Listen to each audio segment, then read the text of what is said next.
মুভিটি চেস্টার্স মিল শহর নিয়ে শুরু হয়। সাধারণ শহরটিতে হঠাৎ করে এমন ভয়ানক ঘটনা ঘটছে, পুরো শহরটি মৃত্যুর কোলে ঢলে পড়ে। এই ভয়ানক অবস্থা কেন হয়েছিল আমরা জেনে নিই।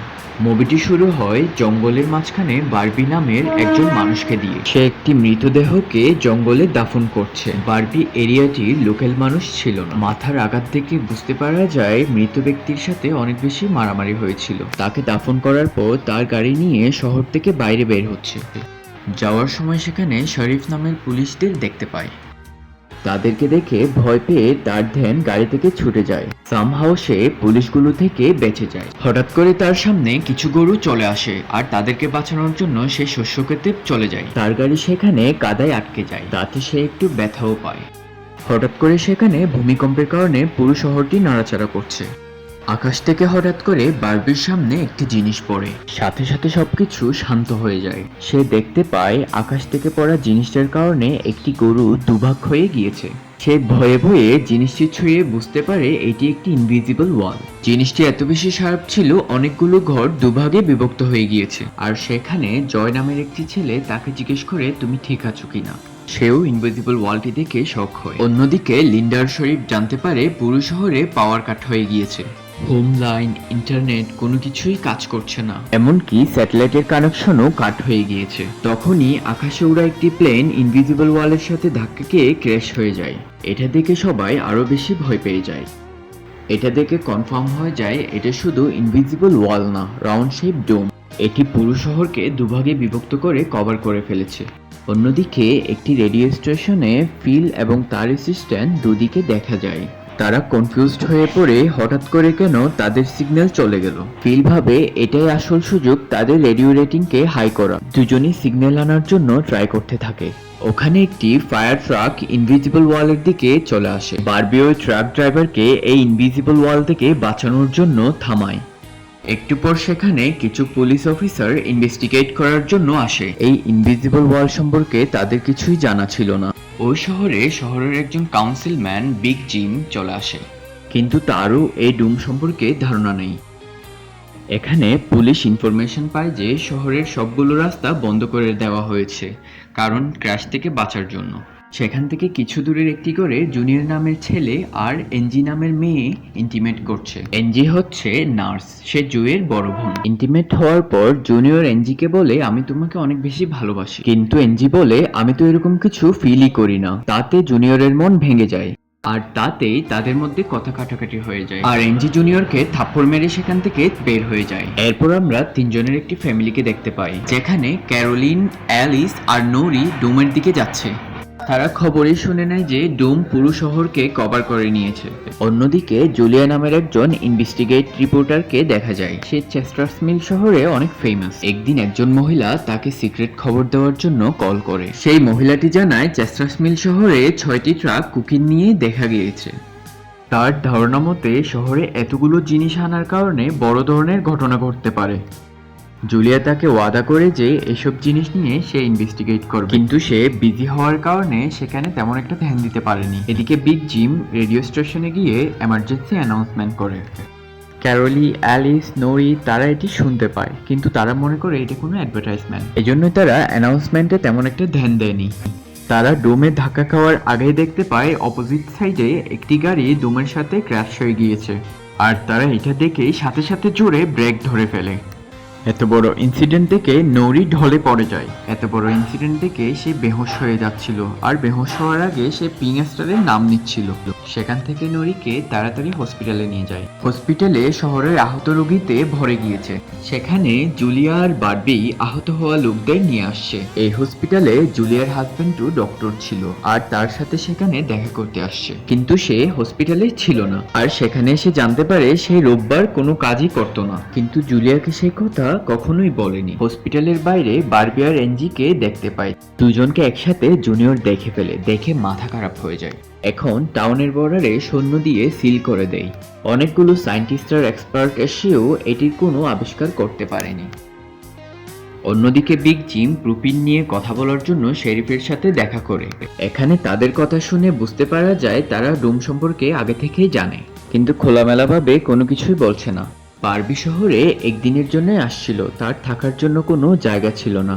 তাই সে গাড়িতেই রাত কাটানোর চিন্তা করে। সেখানে জুনিয়র চলে আসে আর তাকে এনজি থেকে দূরে সরে যেতে বলে। সে তাকে ওয়ার্নিংও দেয়, কিন্তু বারবি কোনো কিছুই বুঝতে পারছিল না। আর সেখানে জুলি চলে আসে আর তাদের ঝগড়া বন্ধ করে দেয়।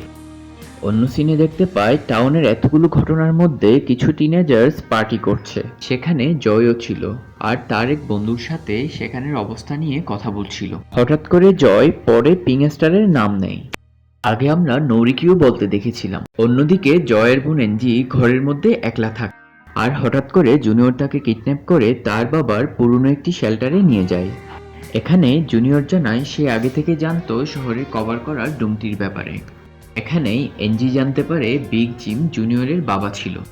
জুনিয়র আরও বলে তার বাবা তার ফ্যামিলিকে সবসময় সেভ করার জন্য চিন্তিত থাকে, এই জন্যই সে এই শেল্টারটি বানিয়েছে। অন্যদিকে জুলিয়া বারবিকে তার ঘরে থাকার জন্য নিয়ে আসে। হঠাৎ করে বারবির চোখ জুলির হাজবেন্ডের দিকে পড়ে আর সে রিয়েলাইজ করতে পারে যে কালকে যাকে মেরেছিল সেই ছিল তার হাজবেন্ড। অন্যদিকে লিন্ডা আর শরীফ গাড়ির দিকে নজর রাখছে যাতে কোনো গাড়ি ভুল করে ডুমের সাথে ধাক্কা লেগে ক্র্যাশ না হয়। হঠাৎ করে শরীফের অ্যাটাক চলে আসে আর সেখানেই মারা যায়। এখানে সকালের ঘটনা ফ্ল্যাশব্যাকে দেখা যায়। বারবি টাউনে জুলিয়ার হাজবেন্ডের সাথে দেখা করতে আসছিল তার পেমেন্ট নেওয়ার জন্য, কিন্তু সে পেমেন্ট দিতে চাচ্ছিল না, যার কারণে তাদের মধ্যে ঝগড়া হয় আর অ্যাক্সিডেন্টলি বারবি তাকে গুলি মেরে দেয়। বারবি জানে যে ভুল করে সে মেরেছিল, কিন্তু তার সাজা সে পাবে।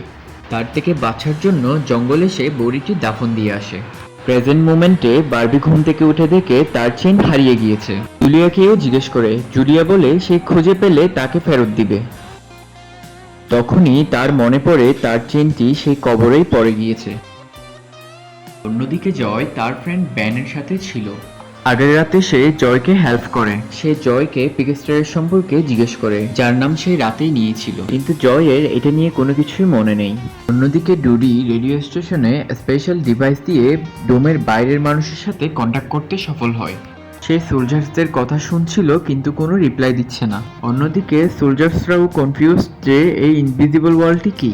অপরদিকে বিগ জিম রেস্টুরেন্টে ব্রেকফাস্ট করছিল। লিন্ডা সেখানে এসে শরীফের মৃত্যুর খবর জানায়। তারা দ্রুত সেখান থেকে দাফন দেওয়ার প্লেসে নিয়ে যায় আর সেখানে দায়িত্বে ছিল লেস্টার।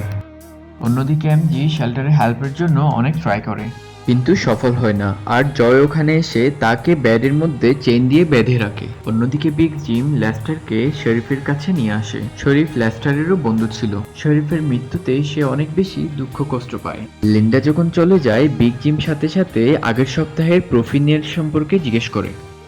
প্রোপিনগুলো এই তিনজনই ইম্পোর্ট করেছিল, কিন্তু শহরের কেউ জানে না, এমনকি ডিপার্টমেন্টেরও কেউ না। শরীফের মৃত্যুতে তারা কনফার্ম হয়ে যায় প্রোপিন সম্পর্কে কেউ আর জানবে না, তাদের ইনভলভমেন্ট নিয়েও কেউ কথা বলবে না। কিছুদিন পর লিন্ডা যখন পুলিশ স্টেশনে আসে তখন দেখতে পায় শরীফের রুমে বিগ জিম কিছু একটা খুঁজছিল।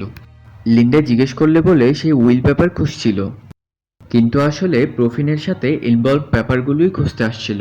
আর পেপারগুলো তাকে আর লেস্টারকে ঝামেলায় ফেলতে পারে। সে দ্রুত লেস্টারের কাছে এসে বলে পেপারগুলো হয়তো শরীফের ঘরেই আছে, আর পেপারগুলো আনার জন্য লেস্টারকে পাঠায়। অন্যদিকে জুলিয়া দ্রুত রেডিও স্টেশনে দুদির কাছে যায়, যেখানে দেখতে পায় ডিভাইসটি নিয়ে ডোমের বাইরের সৈনিকের কথা শুনতে পাচ্ছে আর শুনতে পারে যে তারা মাটি করে ডোমকে বাইরে আনার চেষ্টা করছে, কিন্তু তারা সাকসেসফুল হতে পারছে না। এরপর জুলিয়া রেডিওর সাহায্যে টাউনে খবর পৌঁছে দেয়, যাতে সবাই ভয় আর আতঙ্কিত হয়ে পড়ে। অন্যদিকে জয় আর বেন বর্ডারের কাছে সায়েন্টিস্টদের কাজ করতে দেখছে। সায়েন্টিস্টরা দেখতে চায় ডোমে পানির প্রভাব কেমন পড়ে, কিন্তু তারা তেমন কিছুই বুঝতে পারছিল না, কোনো ফলাফলে যেতে পারছে না। অন্যদিকে জয় দেখতে পায় হালকা হালকা পানি ডোমের এই পাশেও চলে আসছে, আর জুই বলে পানি দিয়ে হয়তো কিছু একটা করা যেতে পারে। অন্যদিকে বারবি তার চেইন খোঁজার জন্য ডক্টরের রুমে গিয়েছে। কেবিনে তার চেইন পেয়ে যায়, কিন্তু সেখানে জুনিয়র চলে আসে। এখানে জুনিয়র তাকে জিজ্ঞেস করে, তুমি কি এনজির সাথে শুয়েছিলে? এখানে বারবি ভাবছে তার চেইন খুঁজে পাওয়া দেখে ফেলেছে, এই জন্যই সে জুনিয়রকে এমনিতেই ছেড়ে দিতে চাচ্ছিল না, আর জুনিয়রকে অনেক বেশি মারা শুরু করে দেয়। অন্যদিকে দেখা যায় লেস্টার শরীফের ঘরে আসে আর প্রোপিন ইম্পোর্টের কাগজগুলো খুঁজতে থাকে। অনেকক্ষণ পর পেপারস খুঁজে পায় আর তাকে জ্বালিয়ে দেয়। হঠাৎ করে আগুন পর্দায় লেগে যায় আর পুরো ঘরে হঠাৎ করে আগুন ধরে ওঠে। সে অনেক চেষ্টা করেও থামাতে পারছিল না। আর আগুন দেখে সেখানে অনেক মানুষ চলে আসে আর তারা আগুন নিভানোর চেষ্টা করছে, কিন্তু এত বেশি আগুন তারা নিভাতে পারছিল না। যদি তারা ঘরটি পুড়তে দিত তাতে ডুমের টেম্পারেচার অনেক হাই হয়ে অনেক মানুষ মারা যেত। এই জন্যই সবাই মিলে আগুন নেভানোর চেষ্টা করছে। বারবি সবাইকে আগুন নেভাতে সাহায্য করছে। এদিকে লিন্ডা লেস্টারের আওয়াজ শুনতে পেয়ে দৌড়ে যায় আর ভেতরে ঢুকে টেনে বের করে নেয় আর সুস্থতার জন্য ডক্টরের কাছে পাঠিয়ে দেয়। এদিকে মানুষ 1 ঘন্টা চেষ্টা করার পরেও আগুন নেভাতে পারেনি, আরো উল্টো আগুন বেড়ে যাচ্ছে।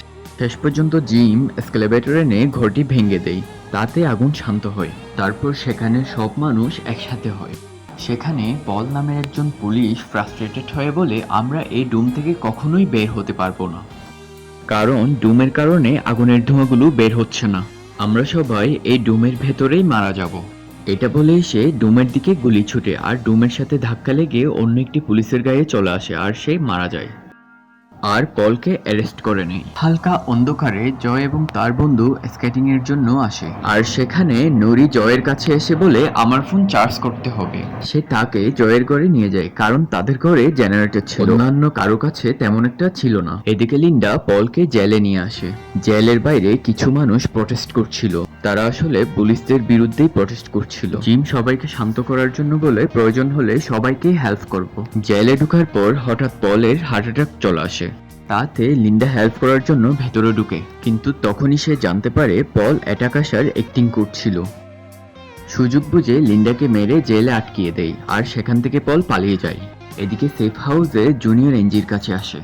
এনজি বুঝে গিয়েছিল যদি তার এখান থেকে বের হতে হয় তাহলে সিস্টেমে বের হতে হবে, এজন্যই তার ছোটবেলার কথা মনে করিয়ে দেয়। তারা এক বন্ধ টানেলের দিকে যেত। হতে পারে ডুমের কারণেও টানেলে কোনো প্রবলেম হয়নি, হতে পারে ওই টানেল দিয়েই বের হতে পারবো। এখানে এনজি ভাবে জুনিয়র তার জালে ফেসে গেছে আর সে এখান থেকে বের হয়ে যেতে পারবে, কিন্তু সেই ট্রিক্স কাজ করে না। জুনিয়র একলাই সেই টানেলে যেতে যাচ্ছিল।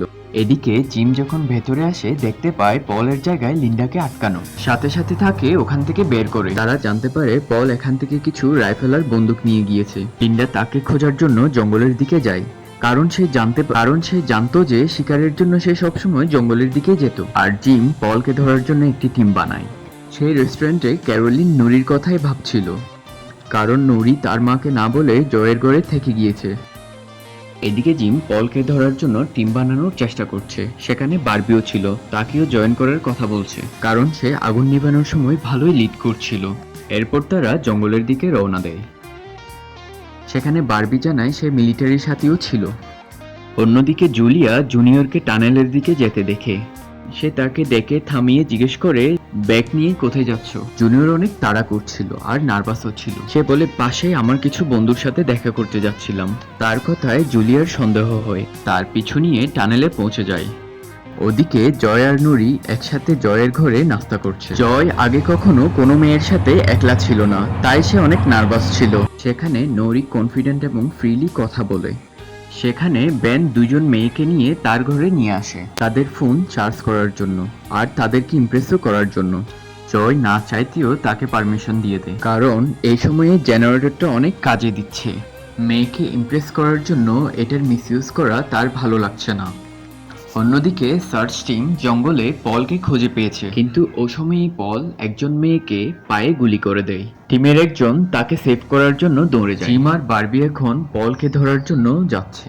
অন্যদিকে জুনিয়র টানেলের শেষ সিঁড়ির দিকে পৌঁছে গিয়েছে আর জানতে পারে ডুম টানেলকেও কভার করে ফেলেছে। সে দেয়ালের অনেক পাশেই চলে যায়, তাতে একটি টর্চ জ্বলে ওঠে। তখনই জুলিয়া ওখানে এসে তাকে ওয়ার্ন করে। জুলিয়াকে দেখে জুনিয়রের মাথা গরম হয়ে গিয়েছে, কারণ সে তার পিছু করছে আর জুনিয়র পাগলের মতন ওই ওয়ালে জোরে জোরে ঘুষি মারছে।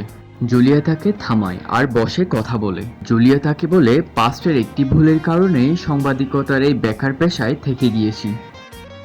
অন্যদিকে জয়ের ঘরে জেনারেটর ব্যবহার করার জন্য অনেক লোক জমা হয়ে যায়। একজন বদমাশ ছেলে জেনারেটর ব্যবহার করার কারণে টাকা নেওয়া শুরু করে দেয়। জেনারেটরটা তার ছিলই না, কিন্তু তার বিরুদ্ধে কথা বলার কেউই ছিল না। এটা দেখে নৌরি সবকিছু হ্যান্ডেল করার জন্য সামনে যায়, কিন্তু ঝামেলা আরো বেড়েই যায়। জয়ও সেখানে আসে। হঠাৎ করে তাদের জেনারেটরের কানেকশনই কেটে যায়। নৌরি খুশি হয় জয় ঝামেলায় তার পাশে ছিল। ওদিকে বারবি আর জিম পলের কাছাকাছি পৌঁছে যায়। এদিকে পল হঠাৎ রাইফেল নিয়ে জিমের সামনে চলে আসে। সে গুলি মেরেই দিতে চাচ্ছিল, সাথে সাথে পিছন থেকে লিন্ডা গুলি মেরে দেয়। এদিকে ক্যারোলিন জয়ের ঘরে গিয়ে নৌরির সাথে দেখা করে। নৌরিকে বলে তোমার নিজের দায়িত্ব নিজেকেই নিতে হবে। তার বকা শুনে জয় আর নৌরি একজন অন্যজনের হাত ধরে। সাথে সাথে স্ট্রেঞ্জলি দুজনেই কাঁপতে থাকে, আর তখন দুজনেই কোনো একজন পিংস্টারের নাম নেয়। অন্যদিকে সেফ হাউসে জুনিয়র এনজির কাছে ফার্স্ট এইড বক্স নিয়ে যায়। এনজি জুনিয়রের ব্যথায় ফার্স্ট এইড করছে, আর চুপি চুপি সিজারটি তার পাশে রেখে দেয়। পরের সিনে জুলিয়া আর বারবি রাতে ঘরে আসে, আর তাদের মধ্যে কথা হয়। কিন্তু জুলিয়া জুনিয়রের কথা শোনার পর থেকে বারবির উপর সন্দেহ করে। বারবি ওয়াশরুমে ঢুকলেই তার জিনিসপত্র চেক করা শুরু করে দেয়। আন্ডার দ্য ডোম সিরিজটির পরের পার্ট আনবো কিনা কমেন্ট বক্সে জানিয়ে দিবেন। Thank you all.